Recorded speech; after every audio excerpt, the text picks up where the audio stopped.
Hello friends, welcome to our channel. तो friends, आज हम पढ़ने वाले हैं 6 अक्टूबर 2023 की करंट अफेयर। और इसमें हम जो कुमार गौरव सर की फूल पत्ती वाली क्लास होती है, इसमें 10 क्वेश्चन कराए जाते हैं, उनका रिवीजन करने वाले हैं। और साथ में स्टैटिक जीके के कुछ क्वेश्चन देखने वाले हैं। तो चलिए स्टार्ट करते हैं। पहला क्वेश्चन हमारा कि वर्ष 2023 का साहित्य में नोबेल पुरस्कार किसे प्रदान किया जाएगा। तो ये किसे प्रदान किया जाएगा? जॉन फॉसे को। तो जॉन फॉसे को ये प्रदान किया जाने वाला है और ये नॉर्वे के रहने वाले हैं। अब इसकी ट्रिक हो जाती है, देखो क्या, कि साहित्य में ना फंसे जान। तो साहित्य में ना फंसे जान, साहित्य से हो जाता है साहित्य का नोबेल पुरस्कार, और ना मतलब हो जाता है कि नॉर्वे के रहने वाले हैं ये, और फंसे जान से हो जाता है जॉन फॉसे। तो ये इसकी ट्रिक हो जाती है। बात करें 2022 की, तो 2022 में किसे दिया गया था नोबेल पुरस्कार साहित्य का? तो ये दिया गया था एनी एनोक्स को। तो 2022 वाला एनी एनोक्स को दिया गया था। नेक्स्ट आता है कि फर्स्ट एशियन साहित्य नोबेल पुरस्कार विजेता कौन थे? तो पहले एशियाई व्यक्ति जिन्हें साहित्य का नोबेल पुरस्कार मिला था वो थे रविंद्रनाथ टैगोर, और 1913 में इन्हें दिया था ये। और किस लिए? तो गीतांजलि उपन्यास के लिए इन्हें दिया गया था साहित्य का नोबेल पुरस्कार। नेक्स्ट आता है क्वेश्चन, देखो कि ओखला की स्पीड टेस्ट ग्लोबल इंडेक्स में भारत को कौन सा स्थान मिला है। तो ओखला ने जारी की है स्पीड टेस्ट ग्लोबल इंडेक्स। तो इसमें भारत को मिला 47वां स्थान। और ये क्या है? तो स्पीड टेस्ट का मतलब है कि इंटरनेट की स्पीड, अर्थात किस देश में कितनी स्पीड है इंटरनेट की। तो ये तय करती है स्पीड ग्लोबल इंडेक्स।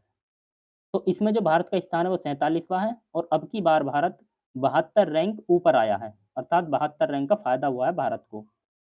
क्यों हुआ है? क्योंकि भारत ने अभी 5G जो 5G सेवा है वो लॉन्च की थी। और जो 5G सेवा है, इसके आने के बाद जो हमारी इंटरनेट की स्पीड है वो 3.5 गुना बढ़ चुकी है। नेक्स्ट बात करें कि इसमें टॉप पर कौन है। तो जो स्पीड टेस्ट ग्लोबल इंडेक्स है, इसमें टॉप पर कौन है? तो यूएई है। अर्थात यूएई में इंटरनेट की स्पीड सबसे तेज है। अब कुछ इंडेक्स दिए गए हैं, जैसे पीस इंडेक्स में भारत की रैंक कितनी है? 126वीं। हैप्पीनेस में इसमें भी 126वीं रैंक है। वैश्विक प्रतिस्पर्धा सूचकांक में इसमें 40वीं रैंक है। प्रेस फ्रीडम इंडेक्स में इसमें 161वीं रैंक है। और ग्लोबल जेंडर गैप इंडेक्स में 127वीं रैंक है। और ग्लोबल जेंडर गैप इंडेक्स कौन जारी करता है? तो ये करता है वर्ल्ड इकोनॉमिक फोरम। नेक्स्ट आता है स्वच्छ वायु सर्वेक्षण में, तो इंदौर पहले नंबर पर हो जाता है, और 10 लाख से अधिक आबादी वाले शहरों में। वैश्विक आतंकवाद सूचकांक में 13वें स्थान पर है भारत। ग्लोबल इनोवेशन में तो ये 40वें स्थान पर है। तो ये आपको रैंक याद रखनी है। नेक्स्ट देखो अब। नेक्स्ट आता है कि हाल ही में 19वें एशियाई खेलों में स्क्वैश में किसने स्वर्ण पदक जीता है। तो ये जीता है दीपिका और हरिंदर पाल ने। तो दीपिका और हरिंदर पाल ने दोनों ने मिलकर जीता इसे। और किसे हराया था? तो मलेशिया को हराकर इसमें गोल्ड जीता है। बात करें हम तीरंदाजी में, तो तीरंदाजी में जो टीम है मेंस वाली उसने भी गोल्ड जीता है, और जो फीमेल वाली टीम है उसने भी गोल्ड जीता है। जो 3 कल गोल्ड आए थे। नेक्स्ट बात करें कि तीरंदाजी में पहला गोल्ड तो ये जीता था ज्योति और ओजस ने। तो ज्योति और ओजस ने मिक्स वाली जो टीम थी उसमें जीता था। नेक्स्ट बात करें कॉमनवेल्थ गेम में, जो कुल पदक थे वो 61 जीते गए थे, और भारत इसमें 4th रैंक पर आया था कॉमनवेल्थ में। टोक्यो ओलंपिक में कितने पदक जीते थे? तो 1 2 का 4 मतलब 7 पदक जीते थे, और इसमें हमारी 48वीं रैंक थी। नेक्स्ट क्वेश्चन देखो। नेक्स्ट क्वेश्चन आता है कि हाल ही में Tata literature life time achievement पुरस्कार 2023 किसे प्रदान किया गया है। तो ये प्रदान किया है CS लक्ष्मी को, जो कि तमिल लेखिका है। नेक्स्ट आता है सुधा मूर्ति को कौन सा अवार्ड दिया गया था अभी हाल ही में? 1 से 2 दिन हुए हैं अभी। तो ये दिया गया था गाला अवार्ड। रुई रुइक्सियांग झांग, तो इन्हें कौन सा अवार्ड मिला? तो शस्त्र रामानुजन अवार्ड मिला इन्हें। नेक्स्ट क्वेश्चन आता है कि हाल ही में Tata literature life time achievement पुरस्कार 2023 किसे प्रदान किया गया है। तो ये प्रदान किया गया CS लक्ष्मी को, जो कि तमिल लेखिका हैं। नेक्स्ट बात करें हम कि सुधा मूर्ति को कौन सा अवार्ड दिया गया था। तो अभी हाल ही में 2 से 3 दिन हुए तभी दिया गया था गाला अवार्ड। तो गाला अवार्ड सुधा मूर्ति को दिया गया है। और रुइक्सियांग को ये कौन सा अवार्ड, मतलब इन्हें कौन सा अवार्ड दिया गया था? सशस्त्र रामानुजम पुरस्कार। तो रुइक्सियांग झांग को शस्त्र रामानुजन अवार्ड दिया गया था।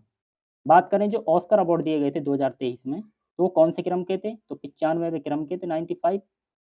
और इसमें भारतीयों को 2 पुरस्कार मिले थे। एक तो नाटू नाटू सॉन्ग को मिला था, और एक मिला था the elephant whispers short documentary movie के लिए। नेक्स्ट बात करें कि बेस्ट एक्ट्रेस का अवार्ड किसे मिला था। तो पहली एशियन महिला थी ये, जो कि मिसेलियो को मिला था। तो पहली एशियन महिला है मिसोलियो, जिन्हें बेस्ट एक्ट्रेस का ऑस्कर अवार्ड मिला है। नेक्स्ट बात करें कि मिस इंडिया 2023, तो ये किसे दिया गया था? नंदिनी गुप्ता को। और जो कि राजस्थान की रहने वाली थी। एबेल पुरस्कार 2023 तो ये दिया गया है लुइस कैफरली को, जो कि अर्जेंटीना के रहने वाले हैं। ग्रैमी अवार्ड 2023 तो ये दिया गया रिकी केज को, और ये अवार्ड इन्हें तीसरी बार मिला अब की बार। और किस एल्बम के लिए मिला है? तो डिवाइन टाइटन्स एल्बम के लिए मिला है।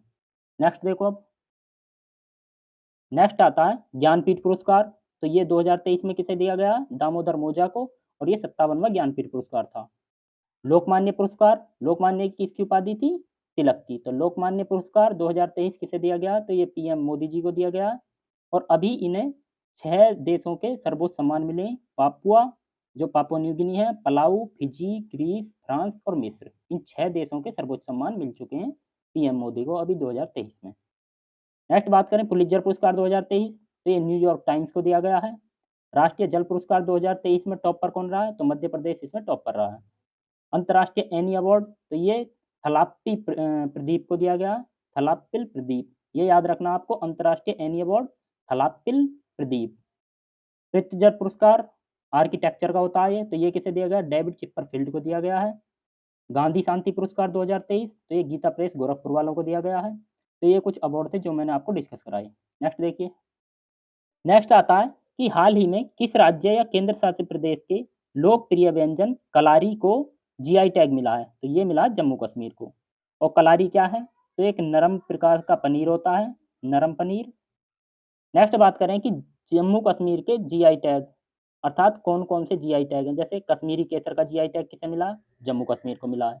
बसौली पेंटिंग का, ये भी जम्मू कश्मीर को। रामबन सुलई शहद, ये भी जम्मू कश्मीर को। मुस्कबाजी चावल, ये भी जम्मू कश्मीर को। और भद्रवाह राजमा, ये भी जम्मू कश्मीर को। तो ये कुछ जम्मू कश्मीर के जीआई टैग थे। नेक्स्ट आता है कि जीआई टैग किस एक्ट के आधार पर आया था? तो 1999 के एक्ट के आधार पर आया था, और ये 10 साल के लिए दिया जाता है। बात करें किस मंत्रालय के अंतर्गत आता है? तो वाणिज्य उद्योग मंत्रालय के अंतर्गत आता है। और जो फर्स्ट जीआई टैग था वो 2004 में दार्जिलिंग की चाय को दिया गया था। तो ये आपको याद रखना है कि पहला जीआई टैग दार्जिलिंग की चाय को 2004 में दिया गया था। नेक्स्ट बात करें कि पर्यटन की तीसरी जो बैठक हुई थी G20 वाली, तो वो कहाँ पर हुई थी? जम्मू कश्मीर में हुई थी। रामनगर का भंटा बैंगन, तो ये यूपी को दिया गया है। भकीरा पीतल बर्तन, तो भकीरा के पीतल बर्तन का जीआई टैग यूपी को दिया गया है अभी। नेक्स्ट आता है देखो, हाथरस की हींग, तो ये यूपी को मिला है। सुंदराजा आम का जीआई टैग रीवा मध्य प्रदेश को मिला है। नागरी दुबाराज चावल, तो ये छत्तीसगढ़ को दिया गया है। मनामुदई मिट्टी बर्तन और कम्बम अंगूर, तो ये दोनों तमिलनाडु को दिए गए हैं। नेक्स्ट आता है कि हाल ही में एनपीएस वरीयता सूचकांक किसने लॉन्च किया है? तो एनपीएस वरीयता सूचकांक लॉन्च किया है एचडीएफसी पेंशन ने। और एनपीएस का मतलब होता है national pension scheme, national pension scheme. तो ये कौन सी स्कीम है? इसमें क्या होगा देखो, रिटायरमेंट के बाद जो पेंशन मिलती है उसे कहा जाता है एनपीएस। तो इसके अंतर्गत सूचकांक दिए गए हैं। इसके पात्र कौन कौन होने वाले हैं? तो 18 वर्ष से और 70 वर्ष की आयु के पात्र होने वाले हैं इसके। बात करें ई इलेक्ट्रॉनिक बैंक गारंटी जारी करने वाली संस्था कौन सी है? तो एचडीएफसी बैंक है ये। नेक्स्ट आते हैं देखो कुछ लल्लन टॉप बातें। तो इसमें हम इकोनॉमिक्स की बातें पढ़ने वाले हैं। जैसे पीसी महालनोबिस मॉडल, तो ये किस पंचवर्षीय योजना में हुआ था? तो सेकंड पंचवर्षीय योजना के लिए पीसी महालनोबिस मॉडल था, जबकि फर्स्ट पंचवर्षीय योजना के लिए हेराल्ड डोमर मॉडल था। नेक्स्ट आता है कि सामुदायिक विकास कार्यक्रम की शुरुआत, तो ये होती है 2 अक्टूबर 1952 को। स्वतंत्र भारत का प्रथम बजट, तो ये के षणमुखम शेट्टी ने जारी किया था, और उस टाइम पे पहले वित्त मंत्री है भारत के। तो भारत के पहले वित्त मंत्री के षणमुखम शेट्टी थे, और इन्होंने ही स्वतंत्र भारत का पहला बजट तैयार किया था। नेक्स्ट आता है कि राजद चलैया समिति, तो ये किससे संबंधित है? कर सुधार से संबंधित है, टैक्स रिफॉर्म से। नेक्स्ट आता है फिलिप्स वक्र, तो ये किससे संबंधित है? मुद्रास्फीति और बेरोजगारी से संबंधित है। नेक्स्ट देखो अब, नेक्स्ट आता है कि वर्तमान में महारत्न कंपनियां, तो कितनी महारत्न कंपनियां? 13 वर्तमान में महारत्न कंपनियां हैं, और जो 13वीं है वो है ऑयल इंडिया लिमिटेड, जबकि 12वीं कौन सी है? आरईसी, रूरल इलेक्ट्रिफिकेशन कॉर्पोरेशन, तो ये 12वीं थी। नेक्स्ट आता है कि बैंकिंग सुधार, बैंकिंग रिफॉर्म से संबंधित समिति कौन सी है? नरसिम्हन समिति। आबिद हुसैन समिति, तो ये किससे संबंधित थी? लघु उद्योग से संबंधित थी। नेक्स्ट क्वेश्चन आता है कि हाल ही में तीस्ता नदी में आई अचानक बाढ़ से कहाँ व्यापक नुकसान हुआ है? तो ये हुआ सिक्किम में। बादल फटने से लहोनल झील, जो लहोनल झील है इसमें पानी आ गया था, और इसका पानी फिर गया तीस्ता नदी में, जिसके कारण तीस्ता नदी में बाढ़ आ गई थी। तो ये इसका कारण था। बात करें तीस्ता नदी की, तो ये सिक्किम से उद्गम होता है इसका, और उसके बाद बंगाल, पश्चिम बंगाल में जाती है, और उसके बाद जाती है बांग्लादेश में, और बांग्लादेश में जाकर ये ब्रह्मपुत्र से मिल जाती है, और ब्रह्मपुत्र को बांग्लादेश में क्या कहते हैं? जमुना कहते हैं।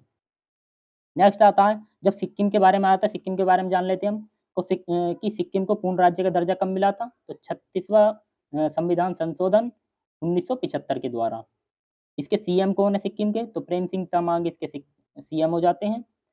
राजधानी की बात करें, इसकी गंगटोक राजधानी है। नेक्स्ट देखो, नेक्स्ट आता है कि इसमें विधानसभा की सीटें कितनी है? तो 32 विधानसभा की सीटें हो जाती हैं, और नेशनल पार्क है इसमें एक, कंचनजंगा नेशनल पार्क। तो ये आपको सभी सिक्किम के बारे में याद रखना है। नेक्स्ट क्वेश्चन आता है कि हाल ही में सरकारी नौकरियों में महिलाओं के लिए 35% आरक्षण किसने प्रारंभ किया? तो ये क्या? मध्य प्रदेश ने, लेकिन वन विभाग को छोड़कर। तो वन विभाग में 35% आरक्षण नहीं है, बाकी में 35% आरक्षण है। नेक्स्ट बात करें कि स्थानीय निकाय में महिलाओं के लिए 50% आरक्षण वाला देश का पहला राज्य कौन सा है? तो ये हो जाता है मध्य प्रदेश। तो स्थानीय निकाय मतलब होता है ग्राम पंचायतें जो होती हैं, तो उसमें 50% आरक्षण महिलाओं के लिए पहला राज्य बना मध्य प्रदेश।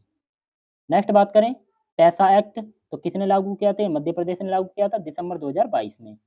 पैसा का मतलब होता है पंचायती राज एक्सटेंशन टू शेड्यूल एरिया, ये इसकी फुल फॉर्म होती है। बात करें, इस जो पैसा एक्ट है इसे लागू करने वाली समिति कौन, किस समिति की सिफारिश पर किया गया था? तो ये थी दिलीप भूरिया समिति। तो ये आपको दिलीप भूरिया समिति याद रखनी है। नेक्स्ट देखो अब, नेक्स्ट आता है एंग्लो इंडियन का आरक्षण समाप्त किस एक्ट के आधार पर हुआ था? तो 104वां संविधान संशोधन अधिनियम था 2020 का। ईडब्ल्यूएस आरक्षण 10% जो था, तो ये किस अधिनियम के आधार पर आया था? 103वां संविधान संशोधन अधिनियम 2019 का। तो ये आपको दोनों अधिनियम याद रखने हैं। नेक्स्ट आता है कि 2 दिवसीय नीव लिटरेचर फेस्टिवल कहाँ प्रारंभ हुआ है? तो ये कहाँ पर हुआ? बंगलुरु में।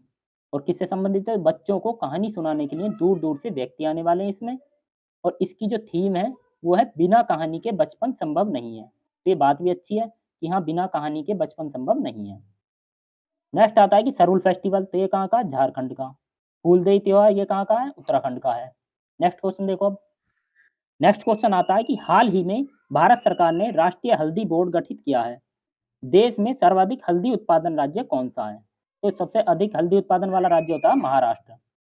बात करें विश्व में सर्वाधिक हल्दी उत्पादन, उपभोग और निर्यात, इन तीनों में ही भारत का स्थान पहला है। उत्पादन में भी, उपभोग करने में भी, और निर्यात करने में भी भारत का फर्स्ट स्थान है। बात करें उत्पादन में, तो उत्पादन में भारत विश्व का 75% उत्पादन करता है हल्दी का। यहाँ पर महाराष्ट्र आया, तो महाराष्ट्र के सीएम कौन है? महाराष्ट्र के सीएम है एकनाथ शिंदे। तो महाराष्ट्र के सीएम एकनाथ शिंदे हो जाते हैं।